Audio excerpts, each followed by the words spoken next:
this is a trend in movie talk. Why are we going to bat for these executives that make way more than all the talent involved? Now, I'm not saying executives have zero talent, but they have ultimate resources for these projects, and they are failing across the board. And this happens at the management level. What is the trend with villainizing the talent? The Rock isn't to blame for the DCEU failing. The Rock's movie, Black Adam, could have had more success in a healthier environment. The environment for Warner Brothers and Warner Brothers Discovery is horrendous right now. And you have to provide a good environment for talent to thrive. And these executives are failing across the board. Look at Kathleen Kennedy. I don't think Kathleen Kennedy's failing. She can't get a Star Wars movie done, Joe. What do you mean she can't? Why are you going to bat for her? She is a prolific producer. Yeah, she's very, very good at what she does. Since The Rise of Skywalker came out, it is an absolute shit show for announcing projects that never come to fruition, creative differences, and directors falling off. We now have Damon Lindelof, another project not happening. Who says that's not happening? That's happening. That just came out. No, he left the project. He left away, but the director's still there. That project's still happening. The writer just walked. Okay, It's not that big a deal. Writers walk all the time. Recent track record. Based on the why are we villainizing talent? Like you have real, and I appreciate your hot takes on The Rock, but you really have a harsh take on him. But have I convinced you at all that he had this project in development way before Shazam? Has that given you any food for thought on maybe you still believe that he's not a team player? They wanted him to do a cameo in Shazam 2. He's too good for cameos. You're the guy who didn't want to go see Shazam 2 because you didn't think it connected to anything. They wanted to connect it, and he's like, no, screw that. I'm too big for that. That's your perception, but what about the fact that he had this in development way before Shazam became a thing, that he was going to do the Black Adam version with the JSA that's going to interact with Superman? Yeah, but first, and then they want him to work with Shazam. Yeah, that was the original project. But then he went to bat to get his original plan back to get Superman. Yeah, but why? Why? Because that's what he signed up for. That's where he developed this for. That was his end goal from the get-go before I don't want to see a movie called Lex Luthor where it's all leading up to a battle between Lex Luthor and the Flash. I'm not on board for that. But you got to remember, right? But no one's very few people are considering what version of Black Adam was being developed from the start and how that's changed. And he was also impacted by Justice League, because after Justice League, he had to fight to even get that project made. It was being developed way before Justice League. And it was always going to have some Superman aspect. And they wanted to change. They wanted to change it, but that's what he developed it for. Maybe he was wrong for Black Adam all along. If he thought that was his vision, then but your argument here and this is great movie talk, Joe. I love it. I love your difference of opinion. But they wanted him to change what he was going to do with the character to start, when he fought tooth and nail just to get it there. That was his vision of bringing his $7 Productions, his production company was behind it, of bringing Black Adam to the big screen. Then to have Black Adam to introduce the JSA and to have him interact with Superman. Way back when he first started talking about Black Adam, he said, I really want to go up against Cavill before Zachary Levi was even a blip on the radar. And you got to also remember this, Crazy Joe, as well. The $7 production wanted Cavill to come back to play Superman. He hasn't been in a Superman film. He hasn't played Superman since 2017. So it's a long time. So they were pushing for him to come back 6 long years. So it makes sense for them. Of course they were pushing for him to come back. They were under the same contract with the same agent. Mm-hmm. that was a case of let's bring more money to Seven Productions because we got the Garcia is the one in charge of all of it. And even when he came back, right? Even though Yeah, when Cavill came back, right? We did get a glimmer of hope that he potentially could. Zeno, play Superman. stop it. I don't hate her anymore. There was a point in time where I went overboard with Kathy, but she has not succeeded. And I'm not saying she is there. I'm not saying she is irrelevant to the success of the Star Wars shows on the Disney Plus, but I honestly believe that they would be successful without her. And everything she's tried to produce on her own to get the grease the wheels of projects, there's creative differences, announcements that lead nowhere, and projects falling through, directors leaving, and it's going to be 6 years before Star Wars is back in the theater. And the one part of my prediction about Kathy Kennedy that I was absolutely right on is that she is never going to have a Star Wars movie in theaters again before she ends her run at Lucasfilm. I don't agree with that. And I think that might happen. If the rumors are true that after Indiana Jones, she's out. And you know what? Unfortunately, Willow didn't succeed either. And I really wanted Willow to succeed. Yeah, but Willow didn't succeed under George Lucas either. That movie was a box office failure in the 1980s. Yeah. But but now she has perspective, current market trends, and it still didn't succeed. They had opportunities to fix the issues with Willow and make it a cool franchise, and it's still not succeeding. And that's the Lucasfilm angle. Lucasfilm, Indiana Jones, I hope it really does good. But Kathy has not been successful, and that's not hating her. It's a joke. When Star Wars announces a project, it's a joke. Now, hopefully, I completely disagree that she hasn't been successful because she made The Mandalorian. That's successful. She made. She is attached to it. Yes, and I'm not saying she has no part of it whatsoever. Her name is in the credits. That can't be denied. When you go to the behind the scenes, I feel like the success of the Disney Plus shows is more reliant on Favreau and Filoni than Kathy. And that includes with hiring directors, the diversity that you get for each episode. I think that is the strength of Filoni and Favreau over.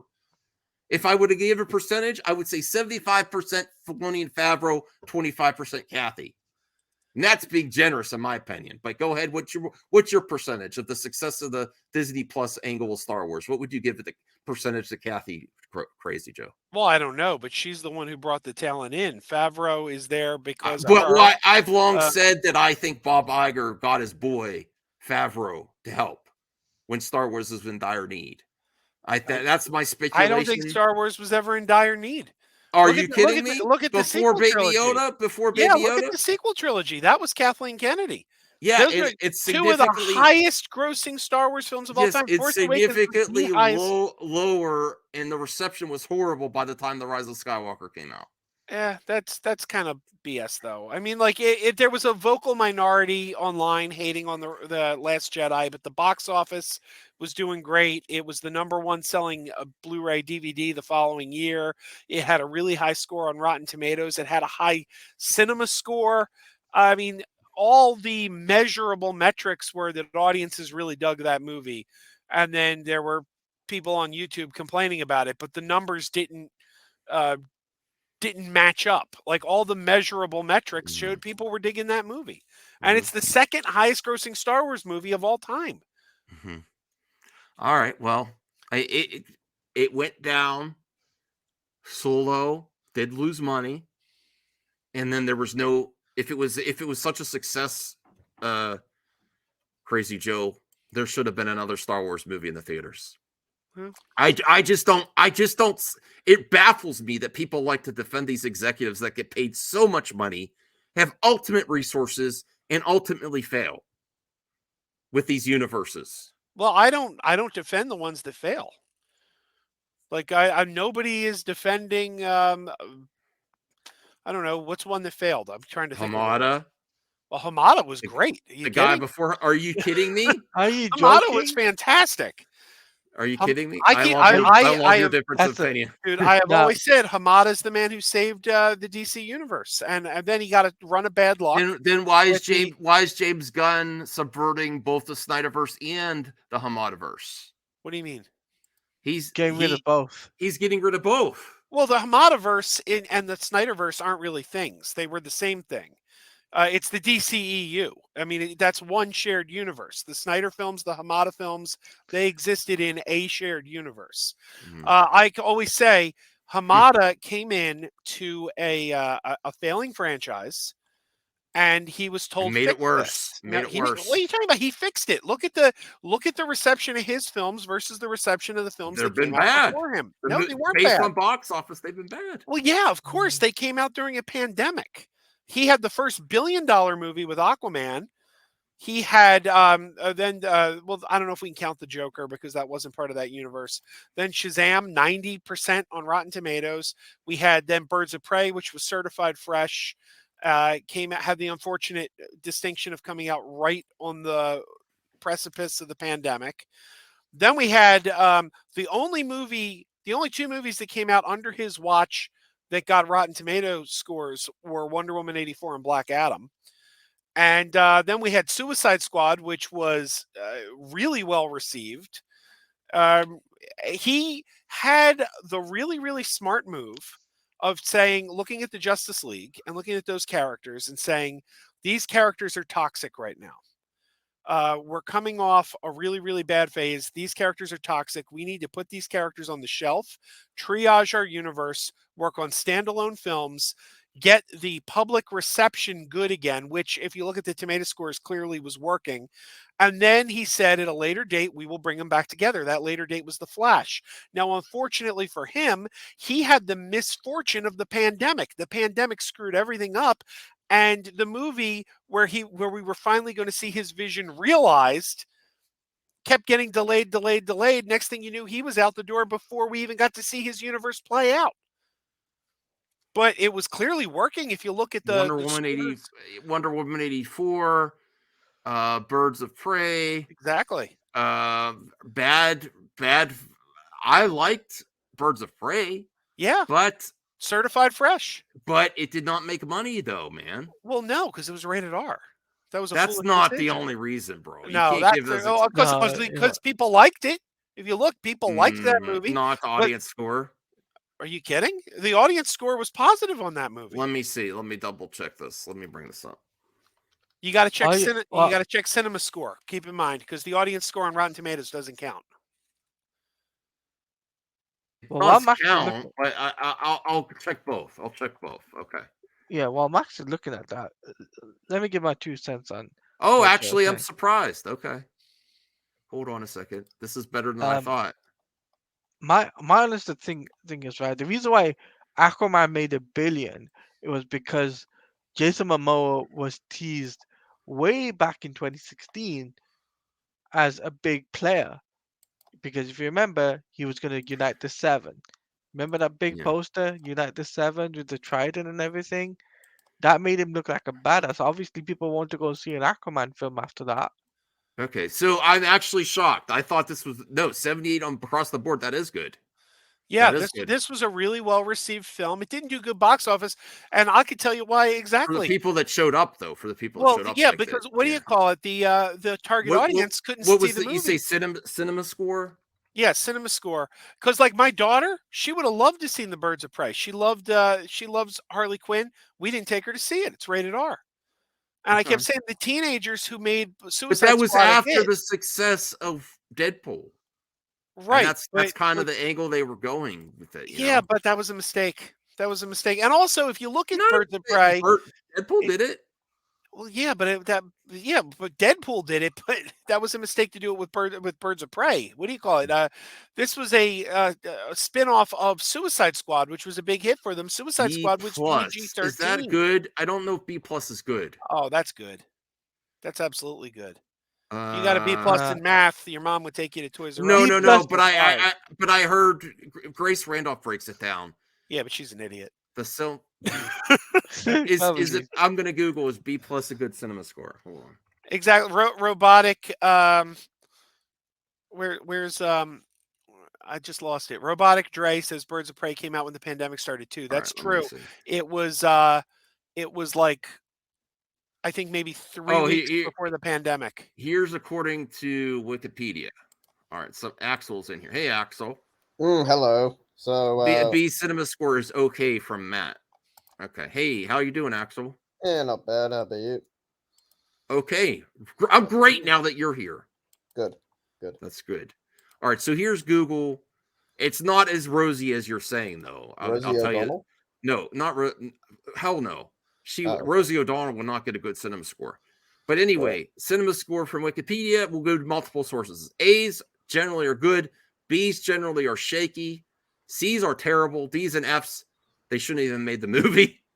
And then it says, that's the same thing. Very good. Okay. All right.